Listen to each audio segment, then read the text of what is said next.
વિદ્યાર્થી મિત્રો, માલસના નિયમનો બીજો એક અગત્યનો કોન્સેપ્ટ, જો આમાંથી ઘણા બધા એમસીક્યુ જેડબલઈ નીટ અને ગુજકેટ માટે તમને અહીંયા હું બનાવીને બતાવીશ.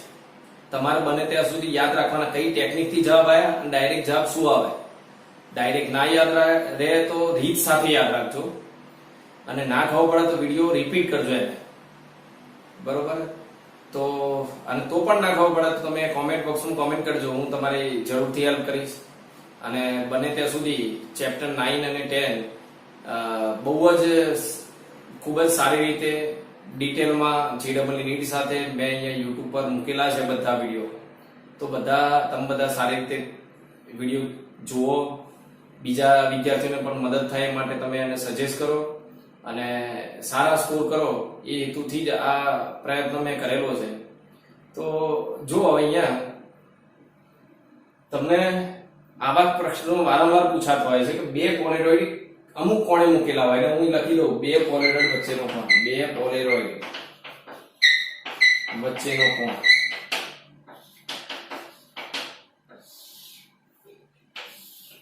બરોબર, થીટા. બે પોલેરોઇડ કેટલા ખૂણે મૂકેલા છે. બીજું, પારગમન પામતા પ્રકાશની તીવ્રતા, પારગમન પામતા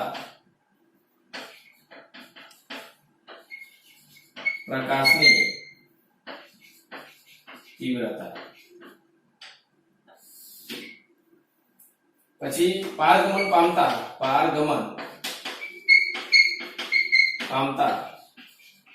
પ્રકાશનો કંપવિસ્તાર.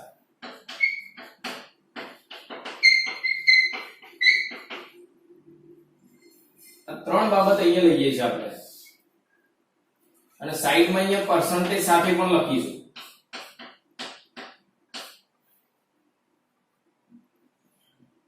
ચલો હવે ધારી લો કે બે પોલેરોઇડ એકબીજા સાથે થીટા ખૂણે મૂકેલા. બે પોલેરોઇડ થીટા ખૂણે એટલે બંને એકબીજાના આમ સમાંતર જ હોય, બંને આ રીતે જ હોય. એકની લગક્ષ ઊભી છે y-અક્ષ ની દિશામાં, તો બીજો પોલેરોઇડ પણ y-અક્ષ ની દિશામાં જ હોય. હા, હવે અહીંયા તમે અનુરૂપ પ્રકાશ આપાત કરો જેની તીવ્રતા I' છે, આપણે ધારવાની છે. તો અહીંયા તીવ્રતા અડધી થાય ને અહીંયા કેટલી થાય? તો અત્યારે હું જે સૂત્ર લખીશ એ આ બંનેના સંબંધમાં લખીશ. તમારે આનો નાનો સંબંધ લાવવો હોય તો I0 ની જગ્યાએ તમારે I'/2 મૂકી દો એટલે આ બેનો સંબંધ આવી જશે. જો કેવી રીતે. ચલો તો I બરાબર, પહેલા અહીંયા તીવ્રતા કેટલી, તો I0 cos square theta, I0 અને cos theta એટલે 0. બે પોલારિટી વચ્ચેનો ખૂણો 0 છે, તો તીવ્રતા I બરાબર I0 cos 0 ની કિંમત 1, 1 નો વર્ગ 1 એટલે તીવ્રતા I બરાબર I0. એટલે આનો આ બીજા પોલેરોઇડની નિર્ગમન પામતો પ્રકાશ અને આપાત પ્રકાશનો સંબંધ તમને મળ્યો, એટલે અહીંયા લખાય I બરાબર I0. પણ તમારે અહીંયા આનો એટલે આ તીવ્રતા I અને અહીંયા જે આપાત થાય છે એની તીવ્રતા, એટલે પારગમન પ્રકાશ અને આપાત પ્રકાશની તીવ્રતાનો સંબંધ લાવવો હોય તો કેમનો લવાય? તો I0 એટલે પેલા એના કરતા અડધો, તો આ રીતે. બરોબર. ચાલો હવે કંપવિસ્તાર લખવો શું લખાય? કંપવિસ્તાર લખવો હોય તો અહીંયા જે કંપવિસ્તાર છે એ હું એને કહી દઉં E. અહીંયા કંપવિસ્તાર એ આ કંપવિસ્તાર કરતા cos θ જેટલો.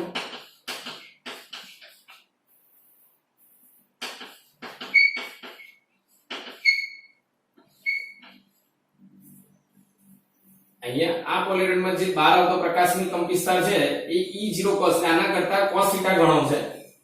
કંપવિસ્તાર આ રીતે લખાય. અને અહીંયા તો જો અહીંયા E0 હોય તો E0 થાય, કારણ કે ઉભા સદિશોનો કંપવિસ્તાર જે હોય એ જ રહેવાનો, એટલે આમાં કશો ફેર નહીં પડે. કંપવિસ્તારમાં કશો ફેર નહીં પડે, તીવ્રતામાં ફેર પડશે. ચલો આગળ બીજું, θ = 30 ડિગ્રી લખી દો તો શું થાય? તો અહીંયા તમે 30 મૂકી દો, આ θ ની જગ્યાએ 30. cos 30 ની કિંમત √3/2, cos 30 ની √3/2 એનો વર્ગ એટલે 3/4. એટલે તીવ્રતા 3/4 થઈ.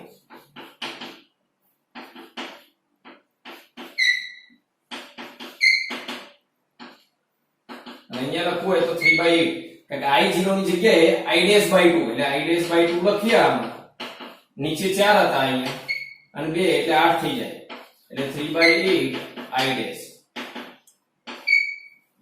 એટલે જો બે પોલેરોઇડ એકબીજા સાથે 30 ના ખૂણે ગોઠવેલા હોય તો પારગમન પામતા પ્રકાશની તીવ્રતા નિર્ગમન પામતા એટલે એના પર આપાત થતા પ્રકાશની બીજા પોલેરોઇડ પર આપાત થતા પ્રકાશની તીવ્રતા કરતા 3/4 ગણી અને પારગમન પામતા પ્રકાશની તીવ્રતા એ શરૂઆતમાં જે આપાત થાય એના કરતા 3/8 ગણી તીવ્રતા થાય.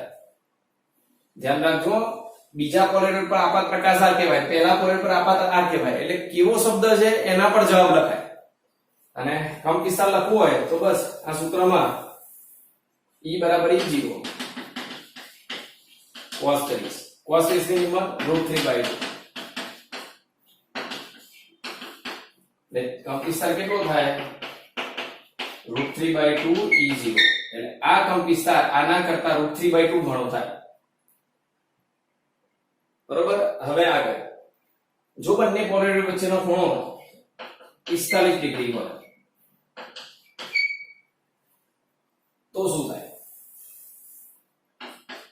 તો માલસનો નિયમ I બરાબર I0 cos સ્ક્વેર 45. I બરાબર I0 cos 45 ની કિંમત 1/√2 એનો વર્ગ. તો I બરાબર I0/2 એટલે તીવ્રતા અડધી થઈ જાય. I બરાબર I0/2. એટલે બે પોલેરોઇડ 45 ના ખૂણે ગોઠવેલા હોય, એક પોલેરોઇડ આમ ઊભો હોય અને બીજો પોલેરોઇડ આમ થોડો ત્રાસો હોય. આમ 90 નો થાય. જો આમ હોય ત્યારે 90 નો થાય, પણ આમ ત્રાસો રાખે તો 45 નો ખૂણો થાય. તો અહીંયા જે પ્રકાશ આવે આના કરતા અડધો બહાર આવે. પણ I0 ની જગ્યાએ લખાય I'/2 અને નીચે 2 હતા એટલે 4 થઈ જાય. તો અહીંયા જે પ્રકાશ આવે આના કરતા ચોથા ભાગનો બહાર આવે. કંપવિસ્તાર લખવો હોય તો E બરાબર E0 cos 45. cos 45 ની કિંમત 1/√2 એટલે E0/√2. અહીંયા કંપવિસ્તાર થાય E0/√2. આગળ જુઓ,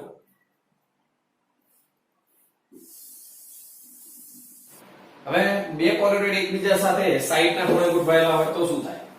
બે પોલેરોઇડ વચ્ચેનો ખૂણો 60 ડિગ્રી હોય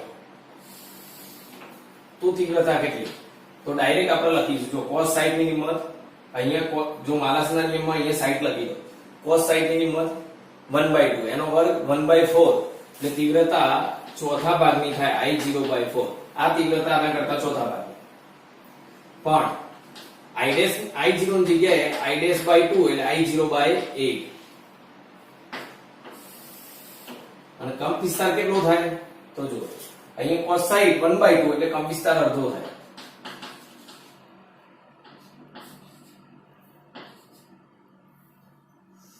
આગળ θ = 90 ડિગ્રી હોય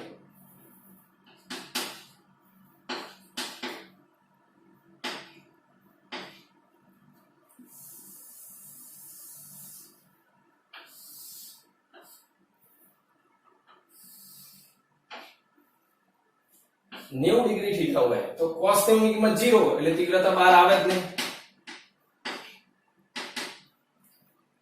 અને સીધી વસ્તુ સ્વાભાવિક છે કે આ પોલેરોઇડ આમ ઊભો હોય ને એક આમ હોય તો અત્યારે આ પોલેરોઇડ સીધો છે ને આમ આડો મૂક્યો હોય તો આ સીધો છે ને એમાંથી આ સદિશો બહાર આવે. અને આ બીજો પોલેરોઇડ આમ લંબ હોય તો એની દગ અક્ષ આ સદિશોને લંબ થઈ ગઈ એટલે કોઈ સદિશ બહાર આવવા દેશે નહીં, એનું શોષણ થઈ જશે. હવે અહીંયા જો cos ની કિંમત 0 એટલે કંપવિસ્તાર પણ 0 એટલે સદિશ જ બહાર નહીં આવે તો કંપવિસ્તાર 0 હશે. તો આ રીતે આપણે જુદા જુદા પાંચ ખૂણા માટે પછી 180 માટે બે પોલેરોઇડ 180 ના ખૂણે હોય તો cos 180 ની કિંમત -1 એનો વર્ગ +1 એટલે તીવ્રતા I બરાબર I0 એટલે 0 જેવું જ આવે છે સૂત્ર. હવે ધ્યાન આપજો, ખાસ અગત્યનો પોઈન્ટ. હું અહીંયા પર્સન્ટેજમાં તીવ્રતા લખું છું, પર્સન્ટેજમાં તીવ્રતા. પારગમન પામતા પ્રકાશની તીવ્રતા કોઈ પોલેરોઇડ, જો યાદ રાખો, કોઈ પોલેરોઇડ પર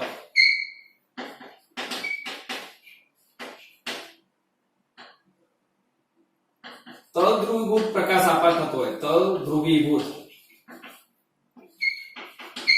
પ્રકાશ આપાત થાય તો પારગમન પામતા પ્રકાશની પ્રતિશત તીવ્રતા અને કંપવિસ્તાર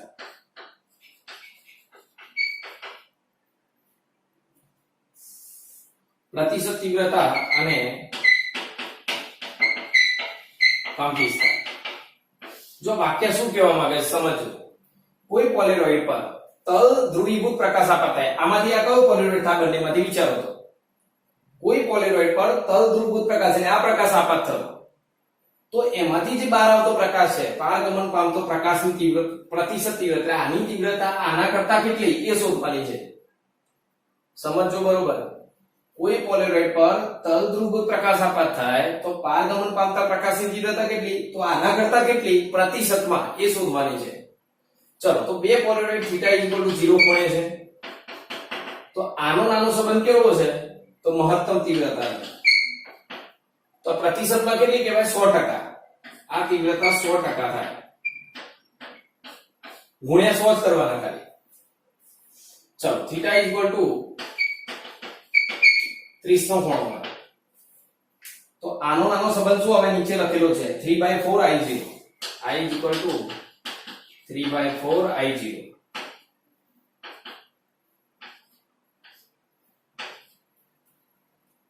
તો પ્રતિશત તીવ્રતા કેટલી થાય તો 75%. એટલે એવું કહેવાય 100% પ્રકાશ અહીંયાથી આપાત થાય તો અહીંયા 75% બહાર આવે 3/4 ગણી થાય. અહીંયા 100% એટલે મહત્તમ તીવ્રતા બહાર આવે. અહીંયા જો 45 લખો તો 45 માટે I0/2 તો અડધી તીવ્રતા બહાર આવી. અડધો પ્રકાશ અડધી તીવ્રતા એટલે 50% બહાર આવે. સાઈડ નો ખૂણો તો ચોથા ભાગનો. તો પારગમન પામતા પ્રકાશની તીવ્રતા તલ ધ્રુવીભૂત પ્રકાશ માટે તલ ધ્રુવીભૂત પ્રકાશ આપાત થતો હોય ને પારગમન પામતો પ્રકાશ તો આની તીવ્રતા આના પર જે આપાત થયો તો અડધી એટલે સોરી ચોથા ભાગની એટલે કે 25%. અને છેલ્લે 90 નો ખૂણો હોય તો 0 એટલે 0 થાય. તો જો 25% ઘટતી જાય છે તો સીધું યાદ રહી જશે. કોઈ તલ ધ્રુવીભૂત પ્રકાશ પર કોઈ પોલેરોઇડ પર તલ ધ્રુવીભૂત પ્રકાશ આપાત થાય I0 તીવ્રતા તો પારગમન પામતા પ્રકાશની તીવ્રતા પ્રતિશતમાં કેટલી 0 નો ખૂણો હોય તો 100%, પછી 30 નો ખૂણો હોય તો 75%, પછી 45 નો ખૂણો હોય તો 50%, 60 નો ખૂણો હોય તો 25% અને 90 નો ખૂણો હોય તો 0. મતલબ 25% ઘટાડતા જવાનું છે. હવે પેલામાં જો બે પોલેરોઇડ થીટા ખૂણે ગોઠવેલા છે તો પારગમન પામતા પ્રકાશની તીવ્રતા આપાત પ્રકાશ કરતા કેટલી એવું આપ્યું હોય. ચલો આ રીત બદલીએ. કંપવિસ્તાર પછી જોઈશું આપણે. હવે બે પોલેરોઇડ ની વાત કરીએ. બે પોલેરોઇડ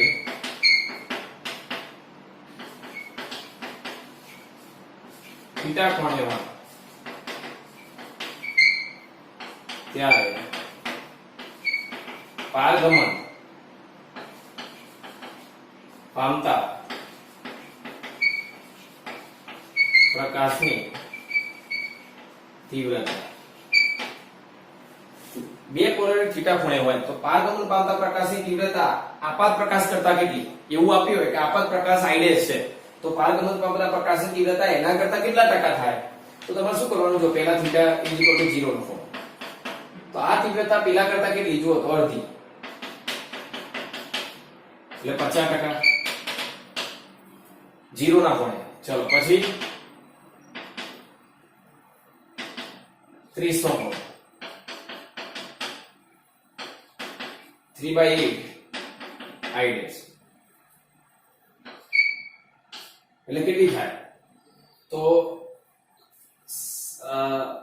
3/8 બરોબર. તો કેટલા થશે આ 30/8 કરીએ તો પોઈન્ટ અહીંયા અને 8 3 24 થાય, 6 60 8 7 56 એટલે 37% થાય, 37.5%. એટલે કેટલો ઘટાડો થયો? 12.5 નો. ચાલો, તો theta is equal to 45 degree હોય તો આ તીવ્રતા પેલા કરતા કેટલી? તો આ I dash by 4 અને ચોથો ભાગ એટલે 25%. તો ફરીથી 12.5 ઘટે, 12.5% ઘટ્યા. જુઓ અહીંયા 12.5 ઘટાડો હોત 25% આવી જશે. ચલો, theta is equal to 60 degree. તો આ તીવ્રતા આપાત પ્રકાશ કરતા કેટલી? 8મા ભાગની.